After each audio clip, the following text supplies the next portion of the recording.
Hello everyone, welcome back. I'm the Tilted Crown Gourmet. Last year I brought to you my ultimate corned beef and cabbage. Well, this year I'm going to be adding on to that dining experience for St. Patrick's Day. If you've been watching these videos, you would have seen at this point both my leprechaun hat tutorial as well as the part of that video was how to set a table. After that video, you would have seen my vinegar-based coleslaw, which I believe pairs fantastic with the corned beef and cabbage. Links to both of those videos will be in the description of this video. Lastly, I am going to be presenting to you my Guinness Brownies. So if you're ready, let's roll up those sleeves, let's get some prep done, and let's get cooking.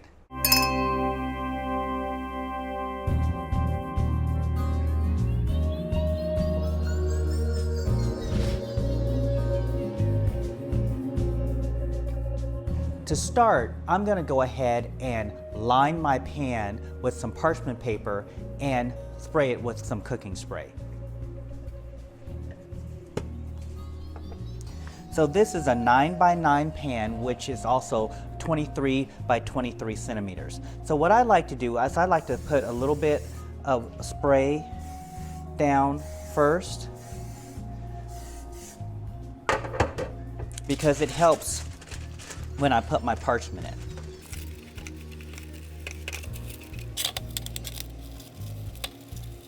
And then now I like to give it a nice spray.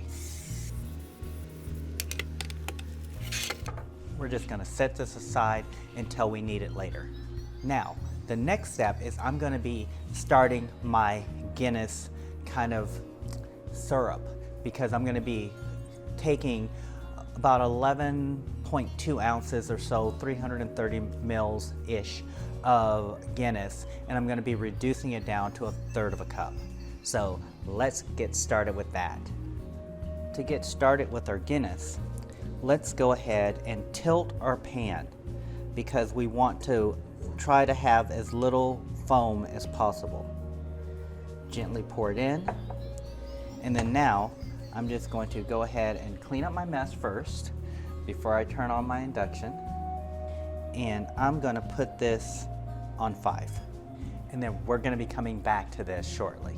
Next, what we're going to do is we're going to combine our cocoa into our flour, our espresso powder, as well as our salt. Now just give everything a nice whisk.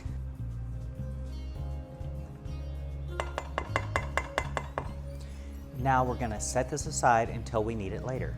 We're going to check our Guinness and see how we're doing as far as reducing our volume. Remember, when we started, we were almost at 12 ounces.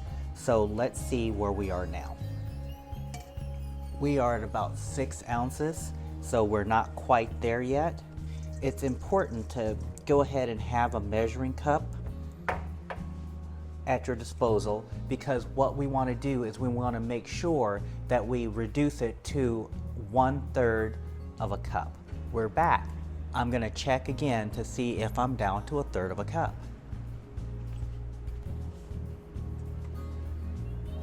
Absolutely perfect. We are at 1/3 of a cup. Therefore, we're going to put this back into our pot, and we don't need our measuring cup anymore. Next, we're going to go ahead and put our butter into our sauce.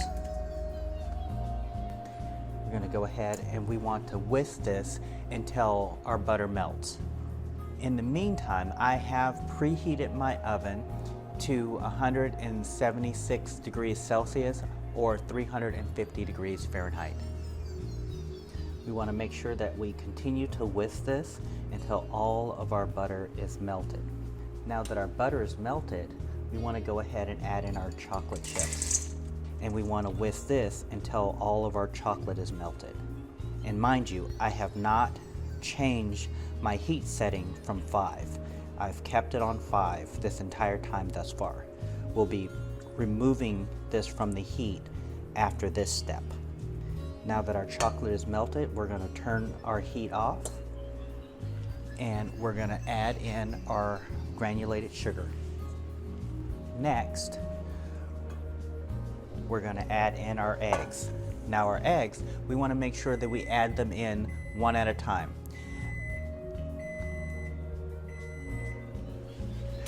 That was our preheat for our oven, notifying me that it has preheated. So I want to add in one egg at a time, and I want to make sure that it's whisked in really well.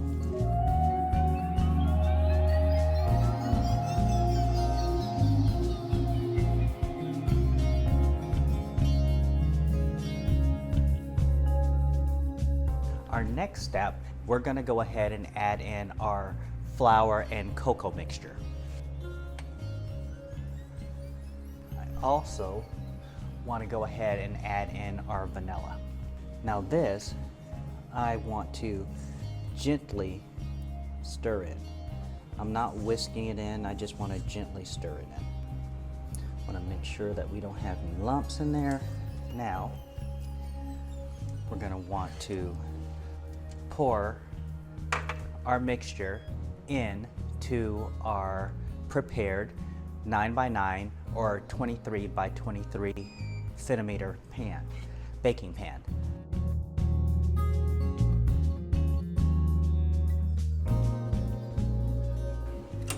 Go ahead and put this into our preheated oven.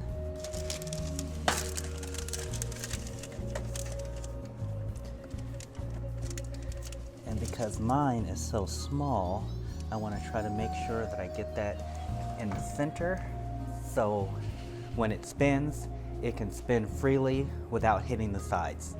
And we're going to put this in for about 35 minutes, and we're going to be checking it though after about 30 just to see where we are. We want to keep this in until a toothpick inserted into the center comes out clean. Now that our 30 minutes has elapsed, we're going to go ahead and remove this from its pan. We're going to go ahead and utilize these overhangs to pull that up and out. And we're going to allow that to rest for an additional 30 minutes before we cut it. Now what I did was I made sure that when I put my toothpick in, that only a few moist crumbs came out, and at that point it's done. Always remember that when you are baking, depending upon your oven, it may be a shorter period of time or a little bit of longer period of time, so it's important to kind of keep an eye out, and also your nose knows. So make sure that you keep an eye, you smell to make sure that nothing's burning or that something isn't smelling like it's getting overly cooked. Well, I'm back and we're getting ready to have our Guinness Brownies. I'm gonna add a little bit of powdered sugar to the top because I think that's gonna just make it really look pretty. Now we're gonna slice them. I think my guests want kind of larger slices, so we're gonna slice it there. Gonna give it a nice slice about, well, you know what, let's do it here. It's like, let's make them nice and large slices. So let's take a look at what we have. That's what we have. Isn't that lovely? And now we're going on to plating. Always remember, when you're plating a dessert, this one I'm going to be serving it with vanilla ice cream. So it's important to have your serving dishes chilled. Therefore, I'll go over to my refrigerator.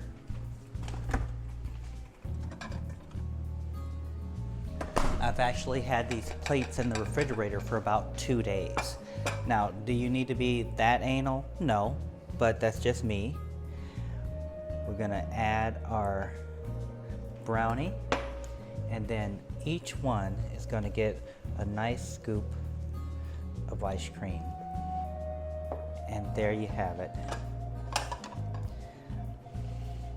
your nice Guinness brownie with vanilla ice cream.